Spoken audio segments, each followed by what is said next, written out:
Queridos, eu confesso a vocês, quando o pastor Paulo me fez o convite, eu estava preparando algo para ministrar a vocês, desde o começo ali, me perguntando, mas Deus me incomodou nessa semana com uma palavra, e eu quero entregar essa palavra a vocês. O tema dessa palavra é: crises são oportunidades para o agir de Deus. Crises são oportunidades para o agir de Deus. Eu quero ler com você aqui, João capítulo 21, do versículo 1 até o versículo 11, quero pedir que você acompanhe comigo, depois eu quero compartilhar com vocês aí o que Deus tem colocado no meu coração. Versículo 1, depois disso Jesus apareceu novamente aos seus discípulos, à margem do mar de Tiberíades, e foi assim: estavam juntos Simão Pedro, Tomé, chamado Dídimo, Natanael de Caná da Galileia, os seus filhos, aliás, os filhos de Zebedeu, Tiago e João, e dois outros discípulos. Vou pescar, disse-lhe Simão Pedro. E eles disseram: nós vamos com você. Eles foram e entraram no barco, mas naquela noite não pegaram nada. Ao amanhecer, Jesus estava na praia, mas os discípulos não o conheceram, não o reconheceram. E ele lhes perguntou: filhos, vocês têm algo para comer? Eles responderam que não. E ele disse: lancem a rede do lado direito do barco e vocês encontrarão. Eles a lançaram e não conseguiam recolher a rede, tal era a quantidade de peixes. O discípulo a quem Jesus amava disse a Pedro: é o Senhor. Simão Pedro, ouvindo dizer isso, vestiu a capa, pois a havia tirado, e lançou-se ao mar.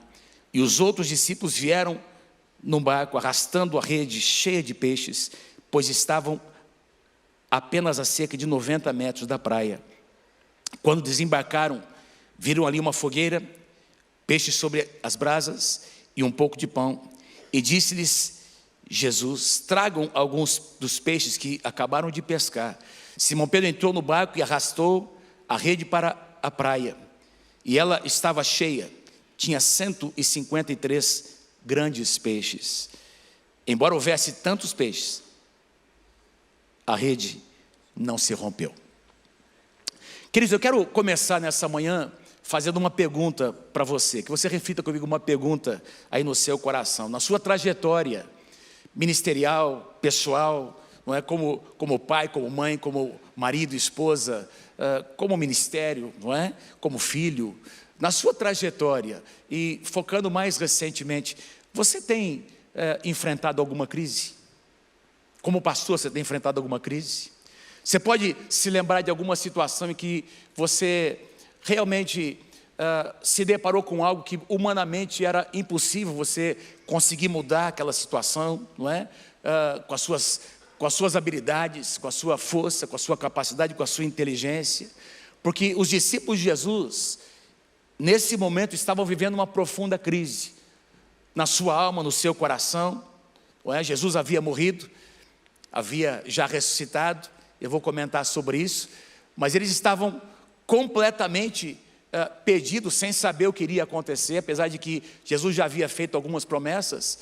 E Atos capítulo 1 vai nos dizer que ele passou 40 dias com os seus discípulos, ensinando princípios sobre o reino, e eu tenho certeza que dando instruções sobre os fundamentos da igreja, como é que eles, quem sabe, fazendo com eles um planejamento estratégico, não é? Como seriam os primeiros dias, como é que seria estabelecido o fundamento da igreja. Mas isso não havia acontecido nada disso ainda, e havia na alma deles, e talvez especialmente de Pedro, não é?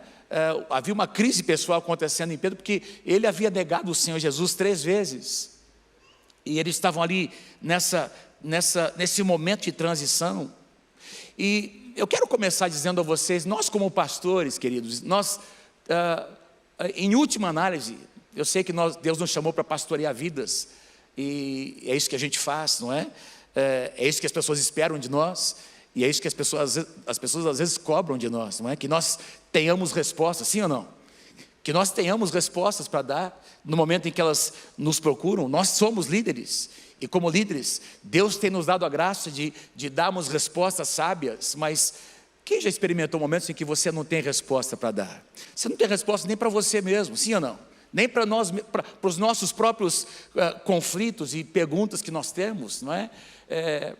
Por exemplo, você vem para uma igreja tão bem estruturada como essa e começa a beber da sabedoria, que eu conheci alguns dos pastores aqui da Central, amigos, que eu acabei de fazer, não é? Alguns eu já conhecia, que tem uma boa conexão, pastor Ovinta aqui, não é? Já ministrou lá em Londrina, na nossa igreja, e outros pastores. Mas quando você, às vezes, vai para um lugar onde você encontra, não é, uma estrutura tão... E deixa eu colocar algo do meu coração, que é um sentimento que os pastores muitas vezes têm, não é? Às vezes, quando você participa de uma conferência, não é? Em que você recebe tanto, às vezes nós temos que lidar com sentimentos também, poxa, será que um dia eu vou conseguir? Sim ou não, gente? Será que um dia eu vou experimentar essa realidade? Nós temos que lidar como pastores, não é? Definir a visão que Deus nos deu, saber como comunicar essa visão, como encontrar as pessoas certas para os lugares certos. Nós estamos hoje na nossa igreja vivendo o momento de transição, e muitos ministérios levantando uma nova geração de líderes e pastores, não é? Pensando já nos próximos passos que nós vamos dar. E essa é sempre a pergunta: Senhor, essa é a pessoa certa, esse é o líder, esse é o casal adequado para este lugar? E fora isso, nós temos os nossos desafios pessoais: família, esposa, marido, cônjuge, né? Finanças, situações que nós às vezes temos que lidar dentro da nossa própria casa, que fogem ao nosso controle. E eu gostaria que você refletisse comigo sobre essas situações de crise que nós temos que lidar, muitas vezes dentro da nossa própria casa. O que é uma crise? O que é uma crise? Você não vai encontrar essa quase em nenhum lugar na Bíblia. Na minha pesquisa eu encontrei uma ou duas ocasiões em que a palavra crise aparece, mas nós encontramos sinônimos, não é? Nós encontramos a palavra adversidades, aflições, não é? Incertezas, provação, deserto. Nós encontramos palavras que nos mostram, e exemplos bíblicos. Aliás, a Bíblia é um livro tão coerente que ela conta a história de grandes homens de Deus, e não fala apenas do sucesso desses homens e mulheres, mas mostra também os seus medos, sim ou não? Seus fracassos, mostra os seus conflitos. A Bíblia vai nos dizer, Tiago capítulo 5, versículo 17, que, por exemplo, Elias, um dos maiores profetas do Antigo Testamento, diz que Elias era um homem semelhante a nós, sujeito aos mesmos sentimentos. E quando você volta lá no Antigo Testamento para estudar um pouquinho o ministério de Elias, você percebe um homem vivendo uma crise terrível no seu ministério, ao ponto de pedir para si mesmo, para si a própria morte, sim ou não? Tendo que lidar com aquelas situações. Primeiro ele profetiza que não vai chover sobre a terra, e enquanto Deus o havia colocado num lugar onde havia provisão todos os dias, e diz que havia uma torrente de águas, que ele estava ali bebendo daquelas águas, e estava tudo certo. Mas um dia a fonte de Elias também secou, a sua própria fonte secou. Pergunta para alguém pertinho de você: o que você faz quando parece que a sua fonte secou? O que você faz? Como é que você reage? Não é? E nós passamos por situações assim, que parece que a nossa fonte secou, mas quem pode concordar comigo que existe uma fonte que nunca seca nas nossas vidas? Não é? A Bíblia diz que quando Jacó profetizou sobre José, uma das palavras que ele liberou foi: José é um ramo frutífero junto à fonte. E é por isso que os seus galhos se estendem sobre o muro. Se nós tivermos olhos espirituais para ver, nós perceberemos que sempre haverá uma fonte bem perto de nós. Mas às vezes nós sentimos que essa fonte secou. Um ponto mais à frente, uma ameaça vem para Elias, de uma mulher terrível, e Elias entra numa crise pessoal, onde o profeta que representa todos os profetas do Antigo Testamento, lá no Monte da Transfiguração, quem é que apareceu? Moisés representando a lei, e Elias representando todos os profetas do Antigo Testamento. Este homem, esse grande homem de Deus, ele chega a pedir para si a própria morte, não é? Querendo desistir de tudo. E eu sei que, eu não vou pedir para você levantar a mão, mas tem alguns aqui, quem sabe, bem poucos, não é? Que já sentiram assim, já fizeram. Ainda bem que Deus não responde algumas das nossas orações, não é, irmãos? E eu estava pensando, eu queria que você pensasse assim comigo: o que é uma crise, não é? Eu procurei no dicionário, eu encontrei essas definições, não é? Uma crise é um ponto de transição entre duas épocas ou estações. Transições são períodos sempre difíceis, em que nós nos sentimos vulneráveis, não é? Períodos de mudança. Uma crise é também uma fase difícil que gera incertezas, aflições e perigos. Agora essa eu gostei, essa última. Uma crise é uma etapa crucial ou um ponto de virada no curso de algo. Depois da crise, o doente ou morre ou melhora. Alguém aí se identificou com essa frase? Não é? Quem sabe você já teve que lidar com uma situação aí de alguém da igreja, em que você foi fazer uma visita no hospital, e os médicos disseram, olha, ele passou por uma intervenção, as próximas 24 horas são fundamentais. Se não reagir nas próximas 24 horas, um abraço. E às vezes nós nos sentimos assim, nesse momento crucial, em que é aquele ponto da virada, não é? Depois daquela situação, ou nós temos um encontro com Deus, ou Deus nos visita e realmente muda aquela situação, ou não tem mais o que fazer. Eu quero continuar aqui, antes de eu voltar na passagem, não é? Deixa eu falar um pouquinho sobre como as crises acontecem. 4 verdades sobre as crises, quer nós gostemos ou não, aceitemos ou não, elas são uma realidade. Crises são inevitáveis, não é? Quem já foi perturbado por um pernilongo aqui? Quem já foi perturbado? Você queria dormir, não conseguia. Aquele enviado do Satanás estava ali para te atazanar, não é? E crise é igual pernilongo, gente. Você não precisa chamar, ela vem. Ela vai acontecer. E eu já vi pessoas orando assim, Senhor, prova-me. Eu não faço esse tipo de oração, porque eu sei que já vai acontecer, sem eu pedir, não é verdade? Crises são inevitáveis. São inevitáveis. A questão não é se você terá crise ou não, a questão é o que você vai fazer quando ela chegar. Crises são imprevisíveis. Jesus disse, no mundo vocês terão aflições. Lá em Mateus capítulo 8 diz que Jesus está com os discípulos no barco e subitamente estavam atravessando para o outro lado, no mesmo mar aqui da Galileia, e a Bíblia diz que subitamente veio uma tempestade, não é?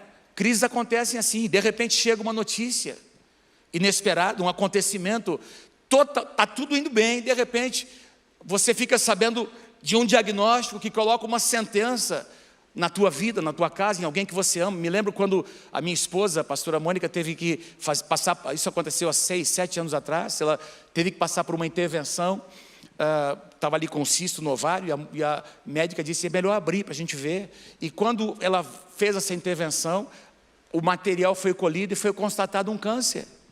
E eu me lembro quando nós ouvimos aquele diagnóstico sobre aquela doença, e o médico disse, vamos ter que esperar cicatrizar, daqui a 30, 40 dias, nós vamos marcar uma outra cirurgia, e a gente vai ter que remover tudo, as trompas, os ovários, o útero, e vamos avaliar esse material para ver que tipo de tratamento nós vamos fazer. E eu posso dizer para você que a partir daquele dia em que nós recebemos essa notícia, tudo mudou. Coisas que de repente eram importantes não eram mais. O nosso relacionamento mudou. Quem está entendendo o que eu estou dizendo? Porque uma crise ela chega de maneira inesperada, imprevisível, e ela muda a tua maneira de enxergar a vida, situações, não é? É assim que acontece. Crises são imparciais. Elas vêm para todas as pessoas. Elas vão acontecer. A nossa igreja em Londrina começou debaixo de um mover de sinais e maravilhas. Como eu disse aqui dos meus pais, meu pai foi um homem muito usado por Deus, não é? Para que muitos milagres acontecessem. Nós temos ainda famílias na nossa igreja, na segunda, terceira geração, que se converteram naquela época em que foram curadas, libertadas por Deus. A primeira igreja nossa em Londrina foi num pavilhão de lonas, não é? Onde literalmente os irmãos costuraram aquela lona, chão batido. Meu pai pregava nas ruas de Londrina, nas praças, e numa época em que estava acontecendo tantos milagres, meu pai teve uma úlcera estomacal e foi hospitalizado, teve que fazer uma cirurgia, removeu mais da metade do estômago, e um pastor abençoado, amigo, foi lá visitar o meu pai. E meu pai sempre disse, eu lembro dessa história, ele contando o que o pastor amigo, muito amigo, disse para ele, pastor, onde é que está o pastor que ora pelas pessoas, elas são curadas?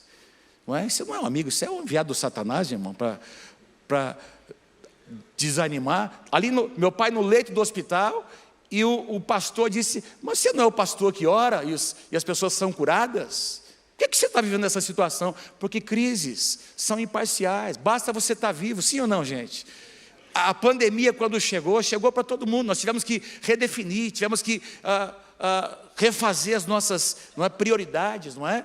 E redefinir uma série de questões. Crises também vêm de diferentes fontes. Você pode repetir comigo ali, número 4? Vamos lá, diga assim: crises vêm de diferentes fontes. Põe para mim o próximo slide aí, por favor. Diferentes fontes podem vir das circunstâncias da vida, não é?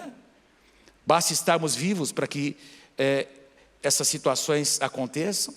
Crises podem acontecer, tem essa segunda razão, tem aquelas que nós mesmos provocamos, às vezes por ignorância, por decisões equivocadas, provocamos por desobediência, provocamos às vezes por abrir uma brecha que nós jamais deveríamos abrir, geramos uma crise na nossa casa. A gente aconselha pastores, pastor Josué falando, citou aqui, temos cuidado de alguns pastores que pecaram moralmente, não é? Tudo começou com uma conversa que nunca devia ter acontecido, uma mensagenzinha do WhatsApp, não é? Brechas que são abertas, não é? Que jamais deveriam ter acontecido, não é? Tem aquelas que Satanás provoca. A Bíblia diz que ele é o nosso acusador, que ele é o destruidor, que ele vem para roubar, matar e destruir. Ele quer destruir o seu ministério, ele quer destruir sua casa, mas isso não vai acontecer em nome do Senhor Jesus. Mas Satanás vem para tentar produzir instabilidade no nosso ministério, não é? Nas nossas emoções. Mas tem as crises, meus irmãos, que o próprio Deus permite vir sobre nós, e essas talvez sejam as mais difíceis da gente lidar, não é? E a gente tem que saber como lidar, senão nós poderemos nos transformar em pastores amargurados com Deus. Jesus era um líder que colocava as pessoas em crise. Jesus constantemente, ele colocava os seus seguidores em crise, sim ou não, gente? Ele dizia coisas, falava, ele fazia perguntas, não é? Ele permitia situações acontecerem para ver o que estava no coração dos seus líderes que ele estava formando, para colocá-los em crise, para que eles pudessem crescer por meio dessas crises. Então, nós muitas vezes temos situações em que Deus diz não para nós, como disse, por exemplo, para Davi. Davi tinha um lindo projeto: eu vou construir a casa do Senhor. Você lembra o profeta, que ele disse? Esse plano é bacana, você vai fazer. E aí o profeta está saindo do palácio, Deus diz assim para ele: quem é que disse para você que será Davi? Volta lá e diga para ele que não será ele, será o seu filho. E o profeta do Senhor voltou para dizer ali para Davi: não é você que vai edificar, será o seu filho. Davi recebeu um não. Moisés recebeu um não. Você desobedeceu, você não vai entrar na terra. Paulo recebeu um não. A minha graça te basta. E eu estou aqui para lembrar vocês que Jesus também recebeu um não de Deus, quando ele disse: Senhor, se for possível, passa de mim esse cálice, mas não seja feita a minha vontade, seja feita a tua vontade, Senhor. E por causa de um não de Deus para Jesus, todos nós recebemos um sim. Mas Jesus teve que lidar com uma situação pessoal, como homem. Eu não estou falando como Deus, como homem, ele teve que enfrentar um não de Deus, que colocou a sua alma numa crise. Quem está entendendo o que Deus está dizendo? Então nós precisamos aprender a lidar com isso. E voltando lá para a passagem, os discípulos estão aqui agora vivendo uma crise pessoal. Não é? O nosso mestre, o nosso mentor, o nosso pastor, o nosso líder não estará mais conosco em pouco tempo, desnorteados, crise pessoal, amedrontados. Essa seria a terceira ocasião, aliás, foi a terceira ocasião em que Jesus se apresentou aos seus discípulos. A primeira foi dentro de uma casa, logo após a morte do Senhor Jesus e a sua ressurreição. Os discípulos estão amedrontados, numa profunda crise, todos eles, com as mulheres, dentro de uma casa. E a Bíblia diz que Jesus, portas trancadas, ele aparece no meio deles, dizendo o que, irmãos? Paz seja contigo. A paz seja contigo. Diga para alguém pertinho de você: a paz seja contigo nessa manhã, meu irmão. A paz. A segunda ocasião em que Jesus aparece aos seus discípulos foi dentro da mesma casa. Vocês se lembram que Tomé não havia estado na primeira ocasião, havia questionado: se eu não ver com os meus olhos, se eu não tocar com as minhas mãos, eu não vou acreditar que é o mestre. E aí Jesus aparece a segunda vez e diz para Tomé: toca aqui, Tomé, vem cá, toca nas minhas mãos, toca do meu lado, veja que sou eu. Foi a segunda ocasião, e essa aqui na praia foi a terceira ocasião em que Jesus aparece aos seus discípulos. Eles estão juntos, e de repente Pedro, sempre Pedro, irmãos, ele tem a iniciativa, ele toma a iniciativa dizendo, versículo 13, eu vou pescar, não é? Eu vou pescar, quem vem comigo? E eles disseram, nós vamos com você. Nada contra a pescaria, irmãos, nada contra a pescaria. Eu gosto de, tem algum pescador aí? Alguém que gosta de pescar? Eu gosto muito de pescar. Nós temos um grupo na nossa igreja ali, e de vez em quando a gente sai para fazer uma pescaria. Temos algumas igrejas ali no Mato Grosso, e eu sempre procuro fazer um discipulado com aqueles pastores lá no meio do rio. Uma delícia, irmãos. E nada contra a pescaria, mas no caso desses discípulos, essa pescaria representava um retrocesso, porque Deus havia dito a eles um dia, eu estou chamando vocês para se tornarem pescadores de homens, vocês vão abandonar essa atividade para começar alguma coisa nova. Quem está entendendo o que Deus está dizendo? Eu estou chamando vocês para alguma coisa mais nobre, mais sublime. Então eles haviam recebido o seu chamado diretamente de Deus. Então nesse caso aqui desses discípulos, inclusive de Pedro, retornar para aquela pescaria dizia respeito a voltar a práticas que eles haviam renunciado. E é muito perigoso, meus queridos, quando nós retornamos a velhas atividades, depois de nós termos correspondido ao chamado de Deus. Todos nós aqui fomos chamados. E eu quero repetir aqui as palavras do pastor Josué. Cada um aqui tem a sua história, cada um aqui foi chamado de uma forma diferente. Eu vou daqui a pouquinho compartilhar uma experiência que eu tive na minha vida. E nós estamos envolvidos no projeto que é o mais maravilhoso da face da terra, que se chama a Igreja do Senhor Jesus. Esse é o projeto mais lindo, mais maravilhoso. E Jesus disse, as portas do inferno não vão prevalecer contra a minha igreja. Mas meu amigo, tome cuidado para você não flertar com as coisas que você um dia renunciou. Porque crises podem nos levar, se nós às vezes nos precipitamos no meio de uma crise, não é? E tomamos, às vezes quando você está no meio daquela situação, decisões precipitadas são tomadas sem medir as consequências, sem ouvir as pessoas que a gente deveria ouvir. Aliás, eu creio que uma das maiores bênçãos que nós temos podemos ter na nossa vida, é ter pessoas que vão nos ajudar quando nós passamos por períodos assim. A quem nós damos o direito de tocar a nossa vida, de dizer coisas que nós precisamos ouvir, e às vezes nós não gostamos de ouvir, porque às vezes nós pastores entramos em crises por nossas escolhas, e nós precisamos de ouvir alguém, olha, não é por aqui, vai por esse outro caminho. Quem está entendendo, irmãos? Amém? Eu me lembro quando eu estava deixando a minha carreira de engenheiro, eu sou formado em engenharia mecânica, trabalhei quase 7 anos como engenheiro em Curitiba, e eu tinha feito um estágio do 4º para o 5º ano, lá em Curitiba, não é? A Mônica, minha esposa, aquela que seria minha futura esposa, já estávamos noivos já, e ela já morava em Curitiba fazendo curso de História. Eu tinha feito um estágio do 4º para o 5º ano, e foi muito legal o estágio que eu fiz, e numa época de muita recessão, os anos 84, não é? 83, 84, quem é da época vai lembrar, o Brasil vivia uma profunda crise, não é? E eu consegui, fiz um estágio muito legal, e o dono da empresa me chamou para trabalhar. Eu saí da faculdade com emprego garantido. O meu irmão gêmeo, o pastor Jonas de São Paulo, ficou desempregado por quase 5 meses para conseguir um trabalho, numa época difícil. Eu fui para lá, para Curitiba, para trabalhar. Trabalhei 6, 7 anos numa empresa que fazia ferramentaria de precisão, e nós fazíamos um serviço para a Volvo. Fiz muitos amigos na Volvo, que era uma multinacional em Curitiba, e meu sonho era trabalhar na Volvo. Mandei meu currículo, tinha lá um engenheiro muito amigo meu, ele pegou meu currículo, né, e disse, olha, vamos esperar o tempo certo. E eu, irmãos, aquilo ficou ali. E chegou o dia em que Deus me chamou para o ministério, e eu saí, me envolvi na comunidade cristã em Curitiba. Na época o pastor Miguel Piper, não é? Nos convidou para nos envolver de tempo integral ali. E eu me lembro que aproximadamente 2, 3 semanas depois eu recebo um telefonema daquele aquele engenheiro meu amigo lá da Volvo. É você, Davi? Sou eu mesmo. A tua vaga está aqui. Estou com a tua ficha. É só você vir aqui fazer a entrevista, mas já conversei com o cara aqui que tem o poder de decidir.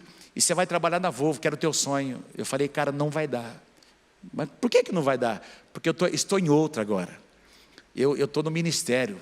Ele falou assim, como é que é esse negócio aí? Ele achou que, quando eu comecei a contar, ele achou que eu estava doido, que eu estava louco. Mas quando eu desliguei o telefone, meus irmãos, Deus falou ao meu coração. Sabe que naquele momento eu falei, Deus, mas eu esperei tanto tempo, não é? Eu estava ali conversando com Deus, e a minha esposa me ajudou naquele momento para dizer, lembra do que Deus falou? Nós estamos num outro momento da nossa vida, nós não podemos abrir mão do nosso chamado.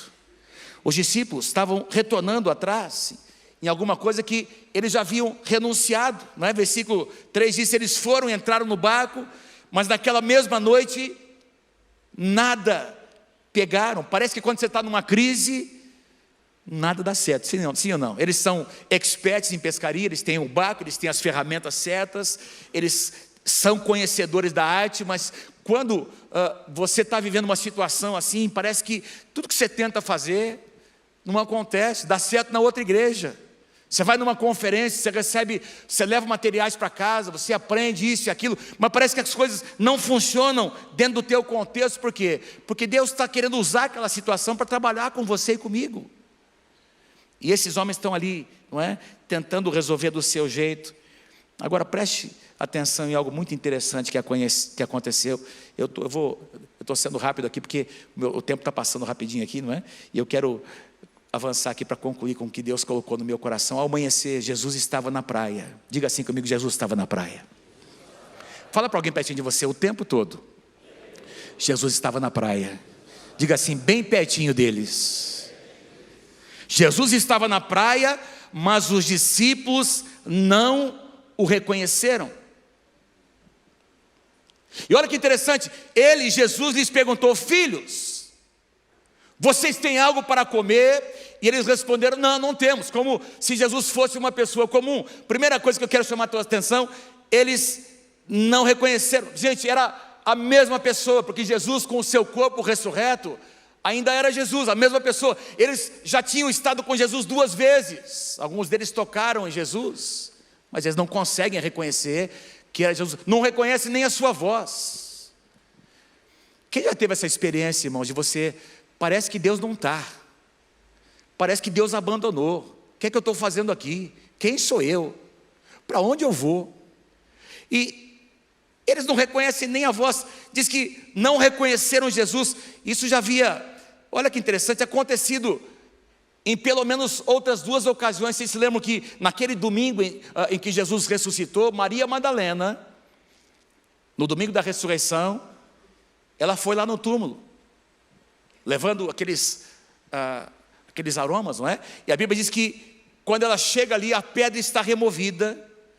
O que é que ela faz? Ela corre para informar os discípulos. Pedro e João, eles vêm correndo, eles entram ali dentro, veem as vestes do Senhor Jesus e saem para falar com os outros discípulos. E Maria Madalena permanece ali, olhando aquela situação, aquele túmulo vazio, e de repente ela percebe que tem 2 anjos. Quem se lembra dessa passagem? Mas tem alguém mais ali. Quem é que estava ali junto daqueles 2 anjos? Jesus estava ali. Ela começa a conversar, não é? Ela começa a conversar com os anjos, dizendo, olha, levaram o meu Senhor, mas Jesus está ali do lado. E ela não percebe. João capítulo 20, versículo 14, eu nem coloquei aqui, mas vou citar para vocês. Tendo dito isso, voltou-se para trás e viu Jesus em pé, mas não reconheceu que era Jesus. Ela pensou que era o jardineiro, era o mesmo Jesus. Os seus olhos estavam como que cegos para perceber que Jesus estava ali, não é? E de repente Jesus começa a conversar com ela e as escamas dos seus olhos caíram, irmãos. Isso é o que Jesus quer fazer comigo e com você. No caminho de Emaús, nós encontramos mais 2 discípulos e a mesma coisa acontece. Eles estão conversando sobre os últimos acontecimentos. Você já pregou sobre isso? De repente, eles estão falando sobre Jesus, Jesus aparece, Jesus começa a conversar, e Jesus entra na conversa, não é? E aí, você não está sabendo? Jesus pergunta, né? Olha que irônico, sabendo o quê? O que aconteceu com quem? E eles começam a falar, irmãos, e Jesus começa não é? A falar, contar a história desde o Antigo Testamento. Ele conta toda a história, não é? As profecias, como é que o Messias viria, não é? Que ele padeceria, sua morte, sua ressurreição. E eles não conseguem enxergar, perceber que Jesus está ali. E eles fazem um convite: vem com a gente aqui, vamos lá, vamos entrar nessa cidade. Eles entraram. Diz que quando estavam ali estavam partindo o pão, as escamas caíram dos seus olhos. E diz lá em Lucas 24:16, os seus olhos, porém, estavam como que impedidos de o reconhecer. Mas quando o pão foi partido, as escamas caíram. Tem um segredo aqui: a comunhão do corpo faz as escamas dos nossos olhos caírem, e aí nós conseguimos enxergar o que nós não enxergávamos. Uma reunião como essa é uma reunião em que Deus está removendo algumas escamas de alguns olhos aqui nessa manhã. Quando os seus olhos se abriram, eles finalmente reconheceram, e aí tudo fez sentido, porque tudo faz sentido quando você consegue perceber que Jesus está presente. E eu estou aqui nessa manhã para dizer, em nome de Jesus, que você vai ter experiências com a presença de Deus dessa maneira, em que você vai perceber, de repente, no meio da tua crise, que Jesus está presente. Porque Jesus não promete que nós não vamos passar por crises, sim ou não? Mas Ele promete que estará conosco no meio das nossas crises. Hebreus 13:5 diz: de maneira alguma eu deixarei vocês, eu jamais abandonarei vocês. Então eu quero pedir que você dê um chacoalhão santo em alguém e diga assim para ele, para ela: Jesus nunca vai te abandonar, nunca vai te abandonar. Diga assim: ainda que você sinta que Ele não está presente, Ele sempre estará presente. Eu tenho 13 minutinhos, irmãos, deixa eu compartilhar uma experiência, eu já vou avançar para o final. Em 2008 nós passamos por uma experiência muito difícil na nossa igreja, eu não tenho tempo para falar. Deixa eu resumir aqui. Houve uma situação em que o irmão de um presbítero da nossa igreja abusou de 2 crianças. E nós estávamos fora do Brasil, quando eu recebi a notícia, e eu sabia que essa situação teria implicações, e como teve. E a Mônica estava lá com os meninos, eram menores, crianças ainda, e eu disse: eu tenho que voltar para casa. Nós estávamos num período estudando fora, não é? E cuidando da igreja, voltando mensalmente, eu voltava um mês, a Mônica outro, enfim, alguns meses fora. E eu, quando recebi a notícia, disse: eu tenho que voltar para casa. Não é? Marcamos o voo, estou ali no aeroporto de Miami, e estou esperando ali o voo para embarcar, não é? E eu estava ali no meu coração, assim: Senhor, por quê? Alguém já fez essa pergunta para Deus? Por quê? Senhor, por quê? Por quê, Senhor? A gente tem te servido aqui, nós estamos dando o nosso melhor, Senhor. Olha o que tem acontecido. Senhor, eu larguei tudo para te servir, Senhor. Estou aqui, Senhor. Por que isso aconteceu? Porque aí vem aquela situação: poxa, aconteceu debaixo do nosso nariz, como é que a gente não percebeu? Eu estou no aeroporto, eu vejo azedo, irmãos. Já ficou azedo? Azedo. Quando você fica azedo, quando você está no meio de uma crise que você não consegue lidar, tudo parece, não é?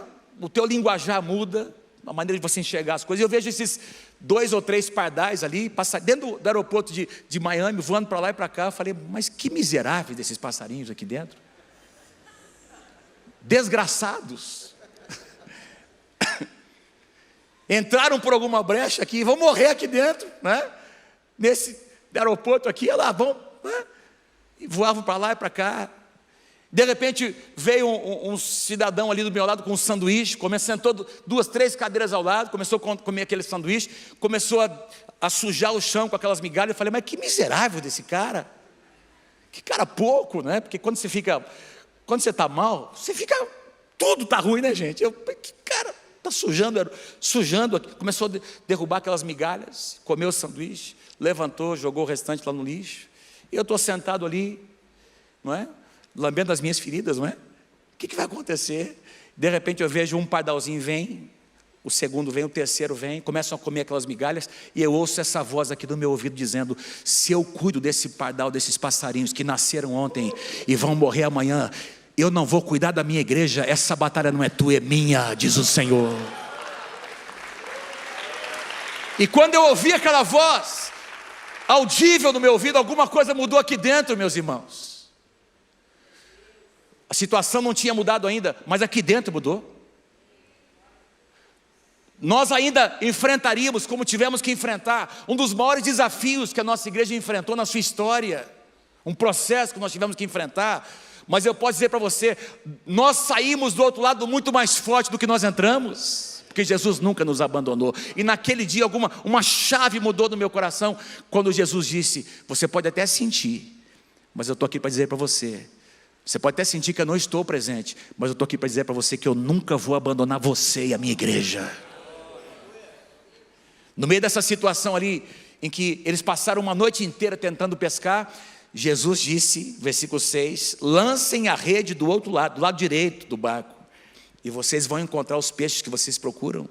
Eles lançaram a rede, e não conseguiram recolher a rede, tal era a quantidade de peixes. Uma palavra mudou todas as coisas. Quem crê que uma palavra de Deus pode mudar todas as coisas? Tem uma canção que o Paulinho compôs, lá da nossa equipe de música, o Drops, não é? Ele que diz assim: se eu tenho uma palavra, eu tenho tudo. Se você tiver uma palavra de Deus, você tem tudo, meu irmão. Quem pode dizer amém? Você vai passar pelo vale, ainda que eu passe pelo vale da sombra e da morte, não temerei mal nenhum, porque tu estás comigo. Eu tenho uma palavra de Deus. Eu tenho uma palavra de Deus, e essa palavra vai me sustentar. Interessante, você vê a história de tantos homens de Deus, personagens na Bíblia, não é? Como eu já disse, a Bíblia não esconde as suas falhas, não é? E você encontra alguns que tiveram apenas uma palavra, um sonho, eles se apegaram naquela palavra, e num dia, porque num só dia Deus pode mudar todas as coisas. Quem pode dizer amém? José, por exemplo, de repente está lá naquela masmorra terrível, e num dia comum, e eu costumo dizer, em dias comuns, Deus pode realizar coisas extraordinárias. Em dias comuns, alguém bate lá na prisão, alguém bate na porta da prisão dizendo: olha, o faraó está te chamando, faz a barba, passa um desodorante bonito aí bom, passa um perfume, porque o homem quer falar com você. E a Bíblia vai nos mostrar que num só dia todas as coisas mudaram. José tinha apenas um sonho, uma palavra de Deus. Se você tem uma palavra de Deus, eu estou aqui para dizer para você que a crise vai passar, a tribulação vai passar, aquela aflição vai passar, porque essa palavra vai te sustentar, meu irmão. Os discípulos estavam cansados e exaustos, eles tinham razões para contestar, sim ou não? Espera um pouquinho, quem conhece de pesca, aqui somos nós. Até então eles não tinham reconhecido que era Jesus, irmão. Jesus, o homem que estava falando era apenas um desconhecido. Quem conhecia de pesca eram os discípulos. Eles não disseram, não contestaram, eles obedeceram, sem saber o que aconteceria. E de repente, quando eles lançaram a rede, diz que era uma quantidade imensa de peixes, porque a obediência, a palavra de Deus liberou o milagre. Sabe, irmãos, nas crises, quando nós enfrentamos crise, esse é o momento em que nós mais devemos ser obedientes à palavra de Deus, aos princípios, ao que nós ouvimos, não é? Honrando o que Deus nos falou, porque se você honrar a palavra que Deus te deu, Deus vai te honrar. O tempo da vergonha vai passar. Quem pode dizer amém? Isaías 61 diz que no lugar da vergonha, Deus trará sobre nós dupla honra. Os discípulos, versículo 7, a quem Jesus amava, aliás, o discípulo a quem Jesus amava, João, disse a Pedro: Pedro, você está percebendo? É o Senhor. E Simão Pedro, ouvindo dizer isso, vestiu a capa, pois havia tirado, e lançou-se ao mar em direção a Jesus. Agora os seus olhos haviam sido abertos, tudo passou a fazer sentido, não é? E aí, diz o versículo 8, os outros discípulos vieram no barco, arrastando a rede, cheia de peixes, pois estavam apenas a cerca de 90 metros da praia. Eu quero chamar a sua atenção para algo. Vou pedir para o Renato vir aqui com o pessoal da música aqui, por favor, só para me sentir bem pressionado para terminar, que eu tenho 6 minutinhos. Pode vir aqui o pessoal da música, por favor. Os outros discípulos vieram no barco. Eu quero chamar a tua atenção, essa palavra barco aqui, no versículo 8, lá no versículo 3 que nós lemos, diz que eles entraram no mesmo barco. Olha, eu não tenho tempo para dizer, mas a palavra lá no versículo 3 traduzida como barco. A palavra grega é um barco grande, um veleiro. E naquela época os barcos, eu fiz uma pesquisa, quem já foi lá para Israel viu uma réplica de um barco, mais ou menos assim, não é? Que eles encontraram ali no mar da Galileia, no meio do lodo, e eles trouxeram esse barco ali, está exposto ali no museu. Media aproximadamente 8,5 metros, 2,5 metros de largura, um veleiro, não é? A palavra traduzida como barco, lá no versículo 3, faz alusão a um barco maior, grande, mas aqui no versículo 8, a mesma palavra traduzida como barco, no grego, representa um barquinho, um bote, um barco pequeno. O que isso diz para nós? De repente o mesmo barco se tornou pequeno demais, para o tamanho da bênção de Deus. Era o mesmo barco, era o mesmo barco. Fala para alguém pertinho de você, é a mesma igreja, é a sua igreja, diga lá, é a sua casa. Mas quando o milagre acontecer, quem pode dizer amém? Quem pode dizer amém? Quando nós experimentarmos abundância, gente, um culto não será suficiente, 2 cultos não serão suficientes. As paredes daquele lugar onde você está ali reunido não podem limitar a visão que Deus tem colocado no seu coração. Elas são pequenas demais para aquilo que Deus vai fazer na sua vida e por meio do seu ministério. Quando desembarcaram, viram ali uma fogueira, o peixe sobre as brasas e um pouco de pão. Disse-lhe Jesus, tragam alguns dos peixes que acabaram de pescar. Simão Pedro entrou no barco e arrastou a rede para a praia. Ela estava cheia, tinha 153 grandes peixes. Embora houvesse tantos peixes, quem pode dizer amém? A rede não se rompeu. Pastor José acabou de falar sobre quantidade e também qualidade e também quantidade. É isso que eu creio que Deus quer fazer na sua vida. Amém, queridos? Não é só qualidade. Onde tem qualidade, terá quantidade para honra e glória do Senhor Jesus. E quando a quantidade acontecer e vier, você vai se lembrar que não foi por você, não é pela sua capacidade, é porque Deus fez o milagre. Deus é que fez acontecer. Pescaria boa. Quem é pescador? Quem é pescador? Levanta a sua mão aí, levanta a sua mão. Pescaria boa é quando você pega muito peixe, mas também quando você pega peixe bem grandão, sim ou não? É assim que funciona. Pescaria boa é quando você pega muito peixe. Eu estou aqui para dizer em nome de Jesus, que você vai experimentar mudança no seu ministério. Quem recebe, diga amém. A ave boa é aquela que dá um bom fruto, mas dá fruto em abundância. E assim será a igreja que você pastoreia. Em nome do Senhor Jesus. Isso não significa que você não vai enfrentar crises. Não pense que as crises irão cessar quando o seu ministério crescer. Aliás, eu estou aqui só para te lembrar de uma coisa. Quanto mais crescer o seu ministério, prepare-se, você vai ter que lidar com crises.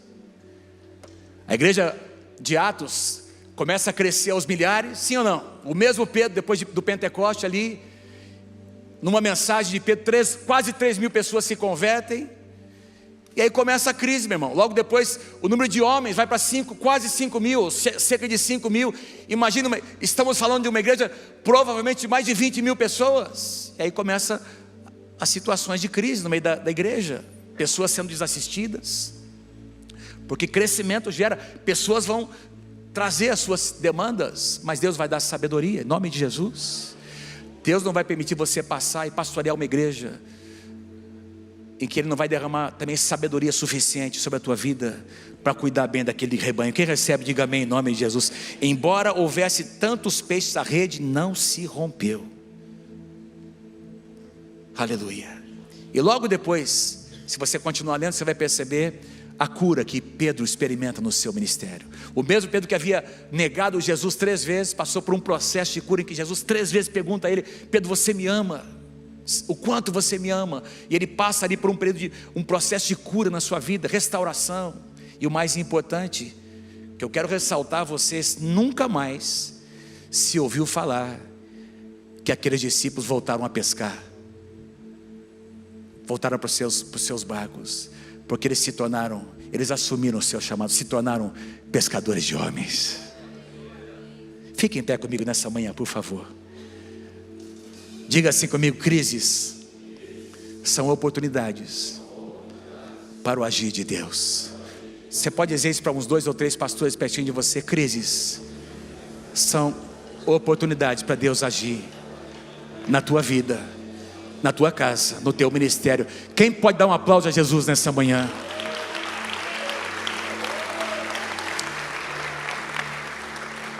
Eu quero orar com você nessa manhã.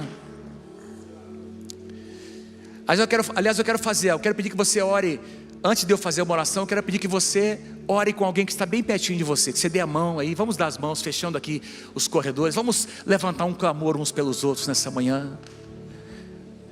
Porque talvez, queridos, e eu posso dizer talvez com certeza, talvez não com certeza, alguns de vocês estão vivendo um momento de crise hoje na sua vida, no seu ministério. Eu não tenho tempo para falar para vocês. Olha para mim aqui, por favor, querido. Eu não tenho tempo porque o meu tempo esgotou, mas nós passamos, além daquela situação, uma das crises mais difíceis na nossa casa, no nosso ministério. O nosso filho mais novo, o André, ele desviou dos caminhos do Senhor. Era um líder de célula, multiplicador de célula na nossa igreja. De repente o André não queria mais saber da casa do Senhor, experimentou drogas. E foi um tempo muito difícil. Nós tivemos que rever nossa agenda. Eu e a Mônica acordávamos todos os dias de manhã para orar juntos, não é? Fizemos todo um replanejamento da nossa vida. Mas Deus nos deu uma palavra, irmãos. Deus deu uma palavra para mim. Nós estávamos orando um dia, Deus deu uma palavra para minha esposa. O André vai ter um sonho, e esse sonho vai mudar a vida dele. E nós oramos por isso. Enviamos o André. Já estou contando, não é? Você me dá mais uns 3 minutinhos, Paulo? O André foi enviado para uma campanha lá. Nós fazíamos uma campanha, era King's Kids na época, né? Do King's Kids, não é? E ele não queria ir para a campanha. Nós dissemos: você vai, já está pago, você vai ter que ir. E ele foi, irmão. Estava lá. Uma das estratégias da campanha era, nós tínhamos lá o futebol, não é? E eles fazem aqueles, chegam na cidade e desafiam a cidade lá para aqueles, para que vários times de futebol venham participar de um campeonato. E ali, no final, eles oram com os meninos, eles evangelizam. E parte das atividades é que o André deveria evangelizar alguém, falar de Jesus para alguém. O André é longe de Jesus, tinha que falar de Jesus para alguém, mas ele tinha um depósito. E ele foi lá conversar com um menino que era filho de um pastor desviado nas drogas.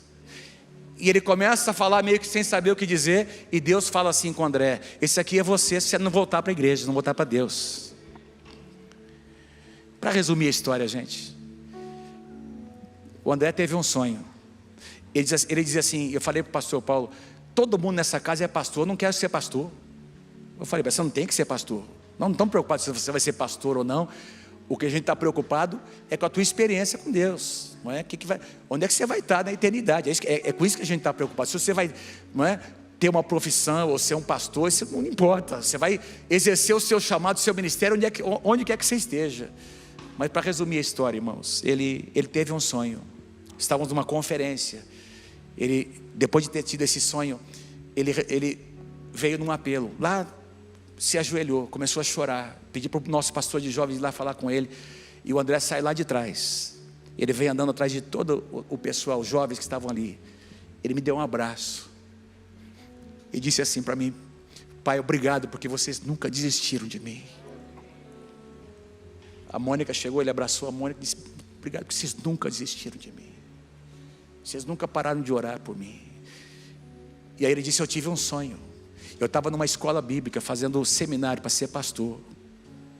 E ele foi para o seminário. Hoje o André é o nosso pastor de adolescentes da nossa igreja. Foi uma crise terrível que nós passamos como família. Mas eu quero dizer para você, no meio daquela crise, Deus nos deu uma palavra. Se você tiver uma palavra de Deus, você vai passar por essa crise e você vai sair mais forte do outro lado. Ora por alguém que está pertinho de você. Ora, abençoa esse pastor, essa pastora.